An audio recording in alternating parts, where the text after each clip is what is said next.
निम्नलिखित में से शिक्षण की कौन सी विधि अप्रत्यक्ष अधिगम को प्रोत्साहित करेगी? तो अप्रत्यक्ष अधिगम यहाँ पर यानी इनडायरेक्ट लर्निंग को कौन प्रोत्साहित करेगा? इनमें से ऑप्शन देख सकते हैं। सही आंसर आपका हो जाएगा जो आपका सहयोगात्मक परियोजनाएं हैं, ये अप्रत्यक्ष अधिगम को प्रोत्साहित करेंगी। तो ये एक तरह से क्या होगा? अप्रत्यक्ष अधिगम का उदाहरण होगा। आइए समझ लेते हैं। तो कोलैबोरेटिव प्रोजेक्ट्स हम कह सकते हैं या सहयोगात्मक प्रोजेक्ट्स। तो इसमें प्रत्यक्ष शिक्षण विधियां और अप्रत्यक्ष शिक्षण विधियों में क्या अंतर होता है वो हम थोड़ा सा समझ लेते हैं। शिक्षक इस प्रकार के शिक्षण में व्याख्यान, प्रदर्शन आदि जैसी विधियों का उपयोग करते हैं या छात्रों को आमने सामने बातचीत में संलग्न करता है। तो यानी शिक्षक छात्रों के आमने सामने होने वाली ये प्रक्रिया है जिसमें व्याख्यान, प्रदर्शन ऐसी विधियां शामिल होती हैं। और जबकि अप्रत्यक्ष जो शिक्षण होता है उसमें आपका जैसे रोल प्ले दे दिया जाएगा या फिर प्रोजेक्ट, असाइनमेंट, पूछताछ या ऐसी अन्य गतिविधियों का उपयोग किया जाता है। अप्रत्यक्ष विधियां मूल रूप से शिक्षार्थी केंद्रित विधियां हैं जहां छात्र शिक्षण अधिगम प्रक्रिया में सक्रिय रूप से शामिल होते हैं। तो अप्रत्यक्ष शिक्षण ज़्यादा इम्पोर्टेंट है और यहाँ से क्वेश्चन ज़्यादा पूछे जाते हैं। आगे बढ़ते हैं। अगला क्वेश्चन हमारे पास है, टीचिंग ऑफ अंडरस्टैंडिंग लेवल में निम्न में से कौन सा शामिल है? तो अंडरस्टैंडिंग जो लेवल होता है आपका यानी बोध का स्तर या समझ का स्तर हम इसे कहते हैं। तो इसमें शामिल होता है आपका अन्वेषण या खोज, इसमें शामिल होता है। तो इसको भी हम समझ लेते हैं। 3 स्तर होते हैं टीचिंग के। पहला होता है मेमोरी लेवल, और दूसरा होता है अंडरस्टैंडिंग, और तीसरा होता है रिफ्लेक्टिव यानी स्मृति स्तर, समझ का स्तर और चिंतनशील स्तर। तो स्मृति स्तर जो होता है वो कम से कम विचारशील होता है और समझ का स्तर आपका मध्यम विचारशील होता है, जबकि जो चिंतनशील स्तर होगा वो सबसे ज़्यादा विचारशील होता है। तो कभी असेंडिंग ऑर्डर में लगाने को भी आ सकते हैं कि स्मृति स्तर, समझ का स्तर और चिंतनशील स्तर, इनको जो है विचारशीलता के क्रम में लगाइए। तो यहाँ पर आगे देख लेते हैं हम। जो आपका स्मृति स्तर होता है यानी जो मेमोरी लेवल होता है उसके अंतर्गत आपका रिकॉल आ गया, यानी रिकॉल करना किसी चीज को, रिकॉग्निशन आ गया, रिटेंशन आ गया, ये जैसी सरल प्रक्रियाओं पर जोर देता है आपका स्मृति स्तर। और जो समझ का स्तर है, जैसे कि हमने बोला कि अन्वेषण जो है इसमें क्या क्या शामिल है, इनमें से विकल्प आ जाते हैं क्वेश्चन में छांटने के लिए कि कौन सा समझ के स्तर। तो स्मृति स्तर में रिकॉल, रिकॉग्निशन और रिटेंशन, यानी रिकॉल मतलब दोबारा से रिमेम्बर करना, दोबारा से याद करना एक तरह से, रिकॉग्निशन हो गया और रिटेंशन हो गया। और दूसरा समझ का स्तर में आपका अन्वेषण आ जाएगा, प्रस्तुति, आत्मसात करना, संगठन और सस्वर पाठ जो है ये आपका समझ का स्तर में शामिल है। एक्सप्लोरेशन यानी पिछले ज्ञान के आधार पर नई चीजें खोजने या सीखने की कोशिश करना, यानी एक्सप्लोरेशन भी इसमें आएगा, पूर्व ज्ञान एक तरह से। तथ्यों के बीच संबंधों और प्रतिमानों को देखना, पूर्ण महारत, समझ और अंतर्दृष्टि प्राप्त करना, ये सब जो है आपका बोध स्तर या समझ स्तर के अंतर्गत आएंगे। और जो थर्ड लेवल होता है आपका चिंतनशील स्तर या फिर रिफ्लेक्टिव लेवल, इसके अंतर्गत आपका आ जाएगा तुलना, अनुप्रयोग और अमूर्तता इसमें शामिल है। वैज्ञानिक पद्धति और क्षमता का उपयोग होता है। इसके अलावा स्वतंत्र समस्या समाधान के लिए, निर्माण और प्रतिबिंबित करने के लिए। चलिए आगे बढ़ते हैं। अगला क्वेश्चन हमारे पास है, शिक्षण को इस प्रकार परिभाषित किया जाता है। शिक्षण को परिभाषित किया गया है आपका सीखने की सुविधा के रूप में। इसको भी हम समझ लेते हैं। जो सीखने की सुविधा के रूप में यानी फैसिलिटेशन ऑफ लर्निंग, इसमें शिक्षण एक व्यक्ति में ज्ञान और कौशल के प्रभावी संचरण से संबंधित प्रक्रिया है। यह शिक्षार्थियों के सीखने और अवधारणाओं और विचारों को आत्मसात करने के तरीकों को सीमित या बढ़ाता है। तो ये सीमित भी कर सकता है या बढ़ाता है। अवधारणाओं और विचारों को आत्मसात करने का मतलब ये है कि एक तरह से अपना लेना या फिर किसी चीज़ को अपने व्यवहार में उतार लेना, उसको आत्मसात करना कहते हैं। और व्यवहार परिवर्तन ही शिक्षा का मेन उद्देश्य होता है। शिक्षण को सीखने की सुविधा के रूप में परिभाषित किया गया है, या दूसरे शब्दों में शिक्षण का मुख्य उद्देश्य सीखने की सुविधा प्रदान करना है।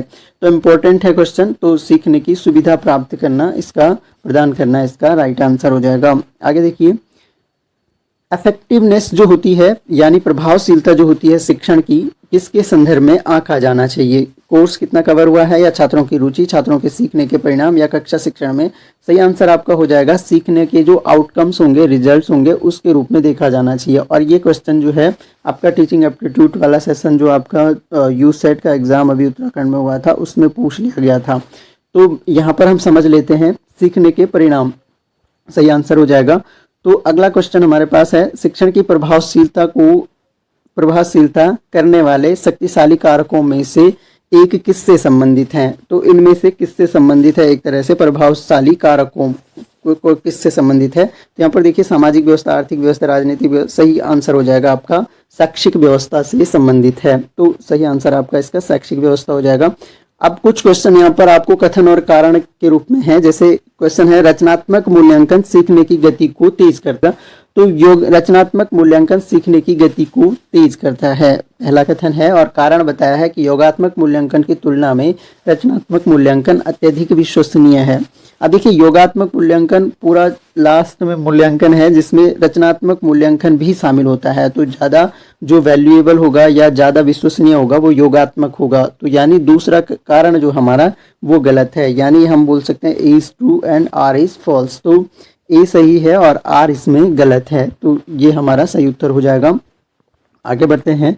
अगला हमारे पास है सभी शिक्षण का तात्पर्य अधिगम से है। तो सभी प्रकार का शिक्षण जो होता है वो अधिगम ही है, एक तरह से अधिगम से ही तात्पर्य होता है।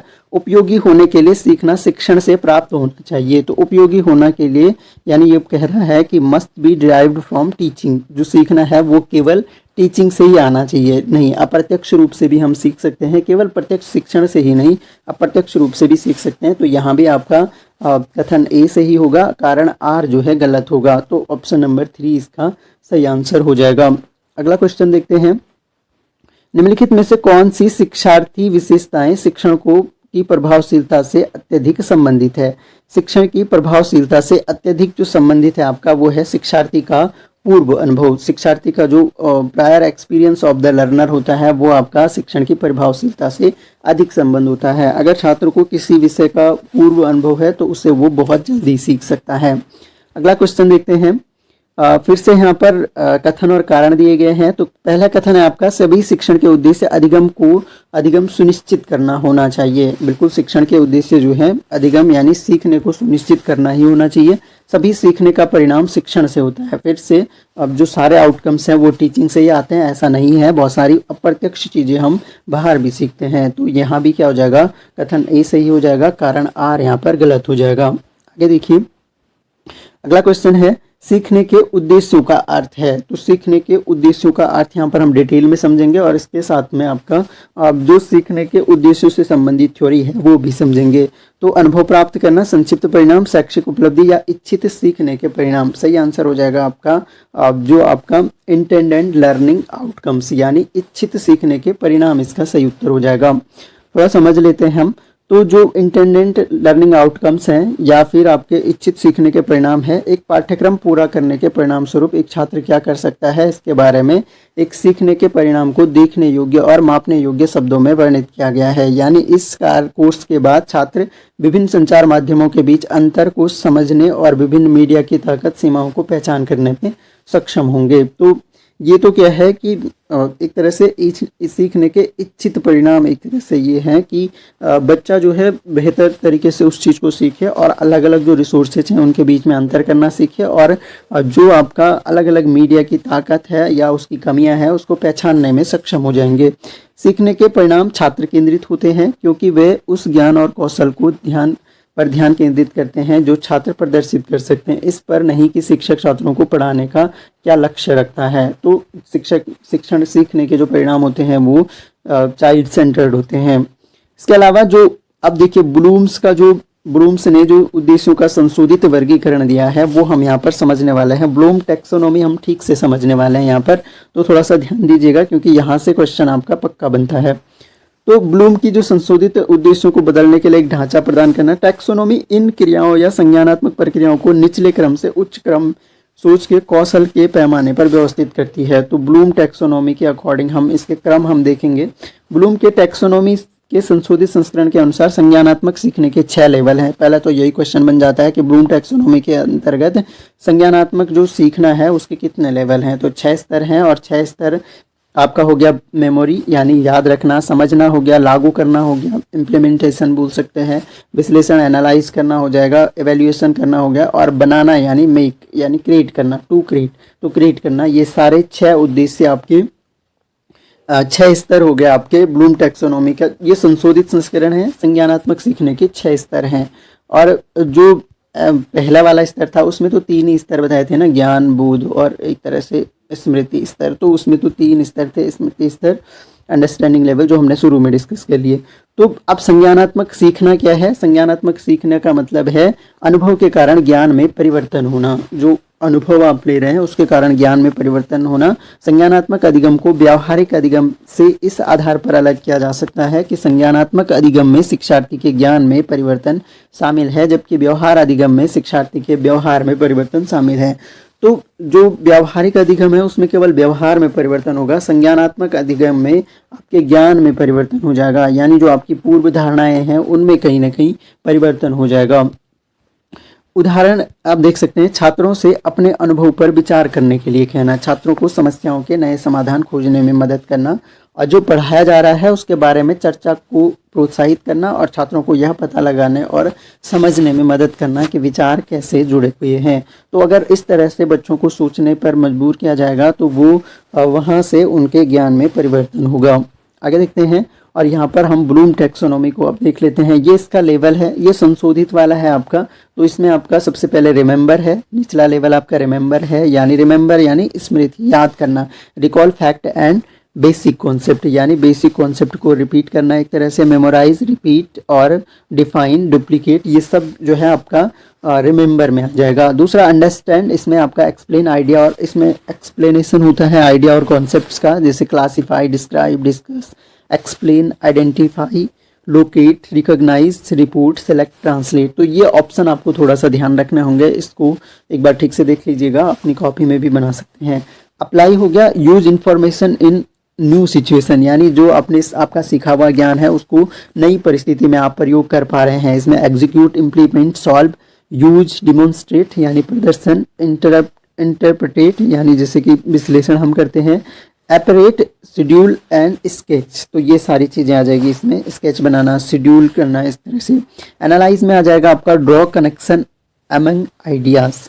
तो आइडियाज़ के बीच में जो है आप एक तरह से जो बहुत सारे विचार आपके बन रहे हैं, विचारों के बीच में कनेक्शन बनाना एक तरह से, ये इसका मतलब हो जाएगा। डिफ्रेंशिएट यानी अंतर करना, ऑर्गेनाइज, रिलेट करना, कंपेयर करना, कॉन्ट्रास्ट और डिस्टिंग्विश हो गया आपका, एग्जामिन करना, एक्सपेरिमेंट करना और क्वेश्चन करना और टेस्ट करना, एक तरह से ये सारा आपका एनालाइज के अंतर्गत आ जाएगा। इवेल्युएट हो गया आपका मूल्यांकन, जस्टिफाई अ स्टैंड और डिसीजन, किसी डिसीजन जो आपने लिया है उसको जस्टिफाई करना, इसमें आपका अप्राइज आ गया, आर्ग्यू आ गया, डिफेंड आ गया, जज आ गया, सेलेक्ट आ गया, सपोर्ट आ गया, वैल्यू आ गया, क्रिटिक आ गया और वे आ गया। तो ये सारी चीज़ें आपके इवेल्युएट में आ गया। और क्रिएट के अंतर्गत आपके आ जाएगा प्रोड्यूस न्यू और ओरिजिनल वर्क, यानी नया और ओरिजिनल काम एक तरह से प्रोड्यूस करना। तो इसमें आपका कोई नया डिजाइन बनाना, असेंबल करना, कंस्ट्रक्ट करना यानी नया बनाना आपका हो जाएगा। इसके अलावा आपका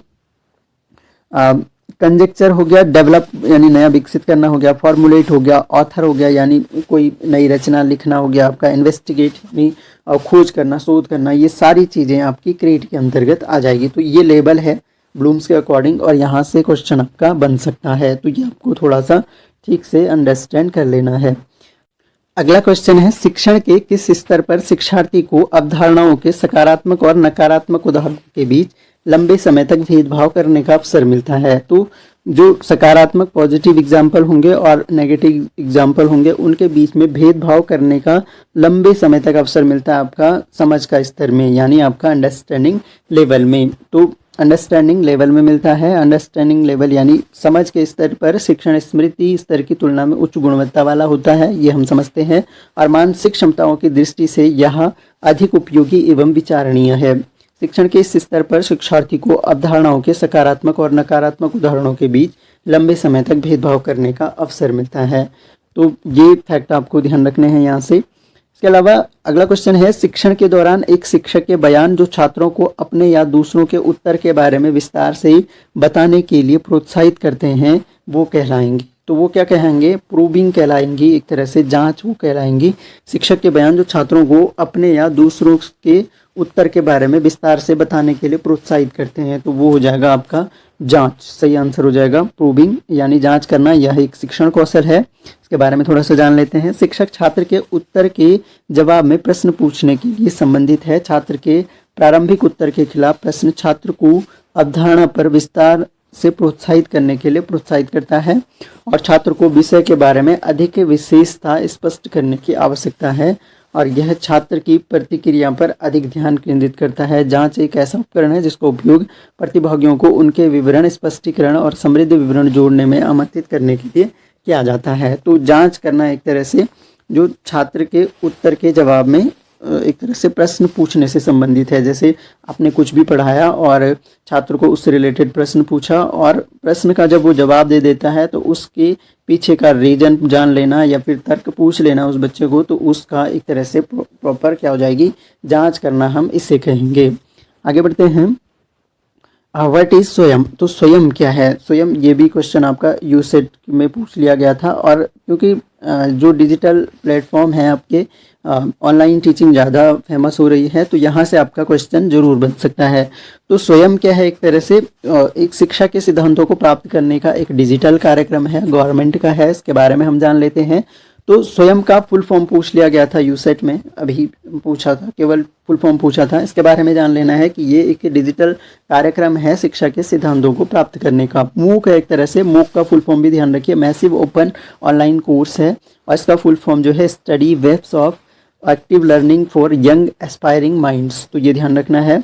जो इंजीनियरिंग, मानविकी, सामाजिक विज्ञान आदि जैसे विभिन्न क्षेत्रों का पाठ्यक्रम प्रदान करता है ऑनलाइन मोड में, मैसिव ओपन ऑनलाइन कोर्स है। यह कार्यक्रम भारत सरकार द्वारा शुरू किया गया है, अर्थात यह एक गैर सरकारी संगठन नहीं है। कभी पूछ लिया जाता है कि इनमें कौन सा गैर सरकारी संगठन है, अगर आपको ऑप्शन में स्वयं दे दिया तो वह नहीं है।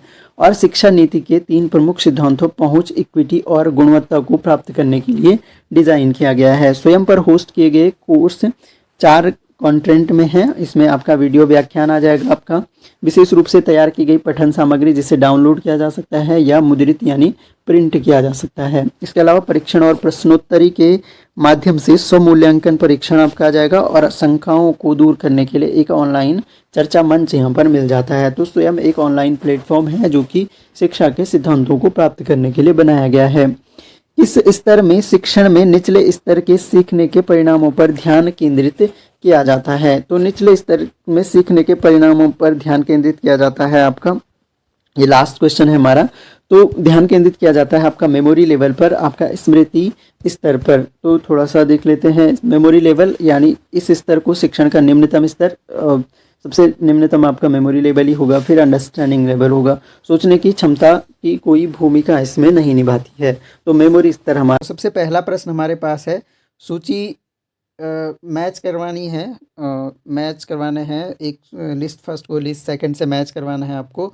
तो यहाँ पर देखिए प्रारंभिक मूल्यांकन। तो प्रारंभिक मूल्यांकन क्या होता है? इसका उपयोग जो है वो, उपयोग करने का जो इरादा होता है, सुधार के लिए गुंजाइश और क्षमता की पहचान करना है। यानी बच्चे की क्षमता की पहचान करना और सुधार के लिए कितनी गुंजाइश है उसकी पहचान करने के लिए प्रयोग किया जाता है प्रारंभिक मूल्यांकन का। योगात्मक मूल्यांकन की अगर बात की जाए तो जो योगात्मक मूल्यांकन आपका होता है, इसका जो इरादा होता है सीखने के मानकों को तय करना है। तो ये योगात्मक मूल्यांकन हो गया। चौथा इसका हो जाएगा मापदंड संदर्भित परीक्षण, या इसको मानक संदर्भित परीक्षण भी कहा जाता है। तो इसका क्या हो जाएगा? मानक महारत का संकेत, यानी स्पेशलाइजेशन अगर उस सब्जेक्ट में आ जाता है तो उसको कहते हैं मापदंड संदर्भित परीक्षण। और नॉर्म संदर्भित जो परीक्षण होता है वो है शतमक रैंक और मानक स्कोर रिपोर्टिंग के लिए उपयोग किया जाता है। यानी जो आपके रैंक होती है और मानक जो स्कोर होता है उसके लिए प्रयोग किया जाता है नॉर्म संबंधित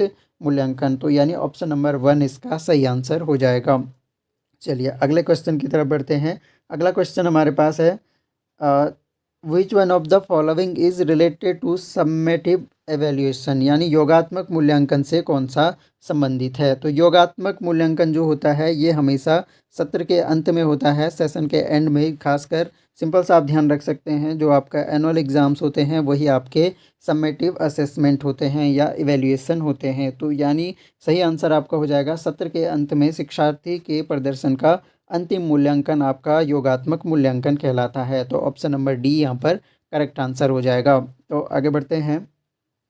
तो ये हो गया आपका सत्र के अंत में शिक्षार्थी के प्रदर्शन का अंतिम मूल्यांकन क्या है आपका जो आपका ये है, ये सत्रांत मूल्यांकन भी आप बोल सकते हैं इसको। तो इसके अलावा यहाँ पर दोनों को हम समझ लेते हैं। एक होता है फॉर्मेटिव असेसमेंट और एक होता है सम्मेटिव असेसमेंट। यानी फॉर्मेटिव यानी रचनात्मक मूल्यांकन हो गया, या संरचनात्मक मूल्यांकन भी कभी कभी लिखा जाता है।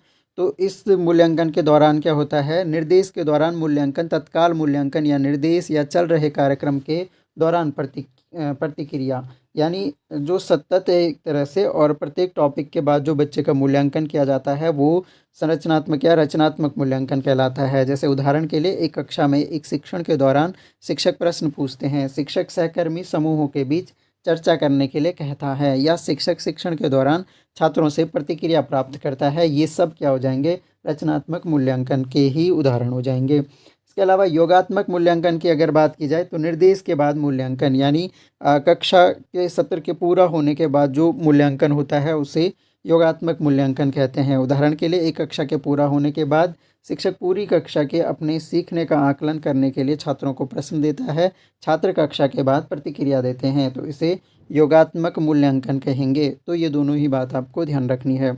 बढ़ते हैं अगले क्वेश्चन की ओर।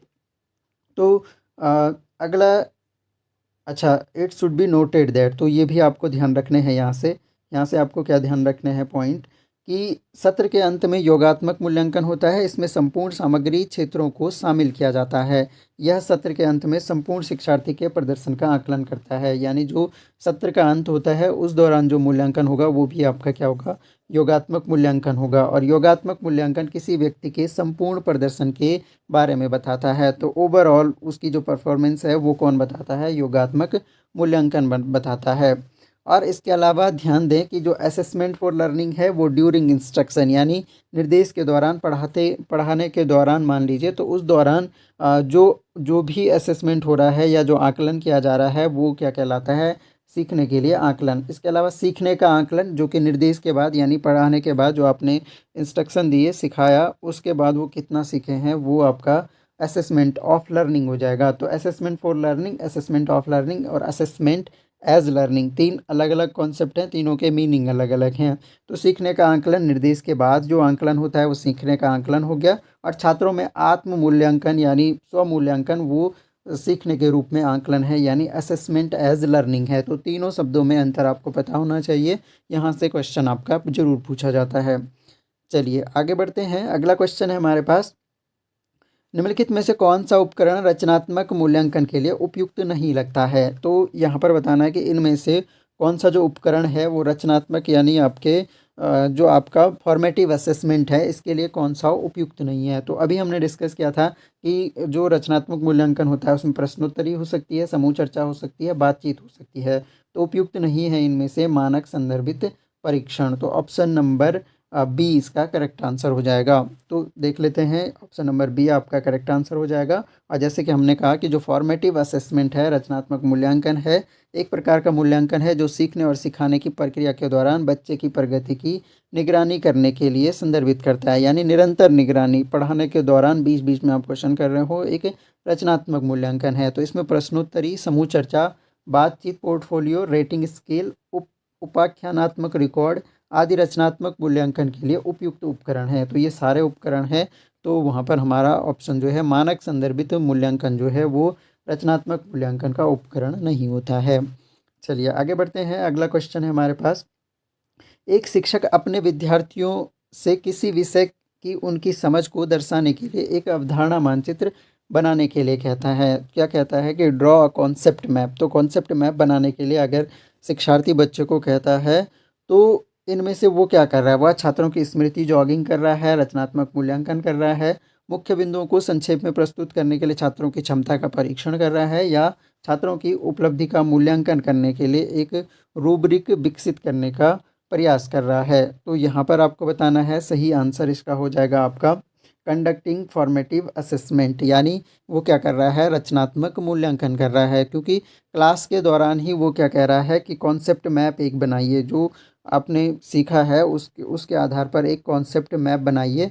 तो ये क्या है, रचनात्मक मूल्यांकन का ही प्रकार है। तो जैसे कि हमने रचनात्मक मूल्यांकन, क्योंकि इस दौरान क्या कर रहा है, वो निगरानी करने के लिए कह रहा है और कह रहा है कि एक कॉन्सेप्ट मैप बना के दिखाओ। तो कॉन्सेप्ट मैप बनाना एक क्या हो जाएगा, रचनात्मक मूल्यांकन का उदाहरण हो गया। तो विषय 12 में बच्चों को सीखने की ज़रूरतों को जानने में मदद करेगा और फिर उपचारात्मक शिक्षण के द्वारा ज़रूरतों को पूरा करेगा रचनात्मक आंकलन में। आगे बढ़ते हैं। अगला हमारे पास क्वेश्चन है, सतत और व्यापक मूल्यांकन सीसीई का उद्देश्य का मूल्यांकन करना है। कौन से उद्देश्य का मूल्यांकन करना है? सीसीई हो गया कॉन्टिन्यूअस एंड कॉम्प्रिहेंसिव एवेल्यूशन। तो ये भी आपको ध्यान रखना है, बहुत इंपॉर्टेंट टर्म है, हम थोड़ा सा समझेंगे इसके बारे में। तो केवल बच्चे के ज्ञान का, तर्क का या फिर बच्चे की समझ का, तो बच्चे के विकास के सभी पहलुओं का मूल्यांकन करता है कॉन्टिन्यूअस एंड कॉम्प्रिहेंशन इवेल्यूएशन। तो सीसीई जो है ये आपके सभी पहलुओं का मूल्यांकन करता है। तो ऑप्शन नंबर डी आपका सही आंसर हो जाएगा। तो इसके अलावा इसके बारे में एक दो बातें आपको ध्यान रखनी है। जो सीसीई का कॉन्सेप्ट है, जिसे आमतौर पर सीसीई कहा जाता है, सीबीएसई द्वारा 2009 में शिक्षा का अधिकार अधिनियमन के साथ मूल्यांकन की एक स्कूल आधारित प्रणाली के रूप में पेश किया गया है। तो स्कूल आधारित प्रणाली के रूप में पेश किया गया है इसको, और किसके द्वारा? सीबीएसई के जो सेंट्रल बोर्ड ऑफ एजुकेशन है, इसके द्वारा शुरू किया गया था इसे 2009 में, कि यह क्या होगा, स्कूल आधारित प्रणाली के रूप में ये काम करेगा राइट टू एजुकेशन एक्ट के तहत 2009 से। तो जो सतत और व्यापक मूल्यांकन है, इसका उद्देश्य बच्चे के विकास के सभी पहलुओं का मूल्यांकन करना है, क्योंकि यह संज्ञानात्मक, साइकोमोटर्स यानी मानसिक भी और गतिशील भी, प्रभावशाली डोमेन सहित छात्रों के सर्वांगीण विकास को सुनिश्चित करता है। तो ये कुछ बातें आपको सीसीई के बारे में ध्यान रखनी है।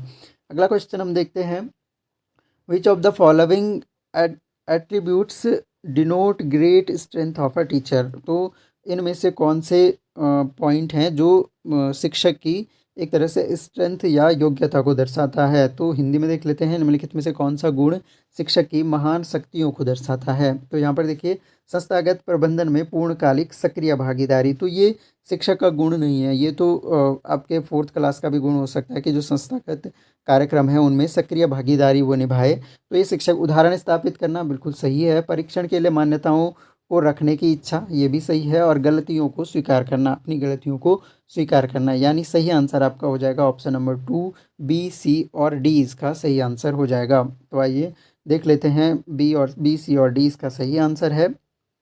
अगला क्वेश्चन है, अच्छे शिक्षण के लिए क्या आवश्यक है? तो what are required for good teaching. अच्छे शिक्षण के लिए क्या आवश्यक है? निदान आवश्यक है, यानी डायग्नोसिस, जो कि कोई समस्या अगर बच्चों के सामने है, वो उसके लिए निदानात्मक शिक्षण आवश्यक होता है। उपाय बताना आवश्यक है, एक सही डायरेक्शन की आवश्यकता होती है, दिशा की आवश्यकता होती है, और फीडबैक, शिक्षण प्रक्रिया में फीडबैक जो है या आपका, या प्रतिपुष्टि भी शब्द कहीं पर लिखा हुआ मिलेगा आपको, प्रतिपुष्टि या प्रतिक्रिया, तो ये काफ़ी ज़्यादा महत्वपूर्ण होता है। जैसे आपने बच्चे से कुछ काम करवाया, उसके बाद उसकी प्रतिक्रिया जानना बहुत ज़रूरी है, और अपनी प्रतिक्रिया देना, यानी जो अपना फीडबैक देना बहुत ज़रूरी है। उसने कैसा किया है, अच्छा किया है, सुधार की आवश्यकता है, तो वो आपका फीडबैक कहलाता है। तो यानी ये सभी ऑप्शन अच्छे शिक्षण के लिए आवश्यक हैं, ए, बी, सी और डी इसका सही आंसर हो जाएगा। अगला क्वेश्चन देखते हैं। अगला क्वेश्चन है हमारे पास, the main objective of student evaluation of teachers are.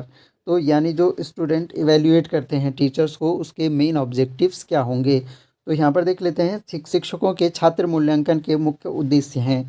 तो जो शिक्षकों का छात्रों द्वारा मूल्यांकन किया जाता है, उसका मुख्य उद्देश्य क्या है? छात्र कमजोरियों के बारे में जानकारी इकट्ठा करने के लिए ये तो शिक्षक द्वारा छात्रों के मूल्यांकन में किया जाता है। तो पहला ऑप्शन गलत हो गया आपका। शिक्षकों को गंभीरता से पढ़ाने के लिए, बिल्कुल सही है। इससे क्या होगा, छात्र जब शिक्षकों का मूल्यांकन करेंगे तो गंभीरता से पढ़ाएंगे। शिक्षकों को शिक्षण के नवीन तरीकों को अपनाने में मदद करेगा।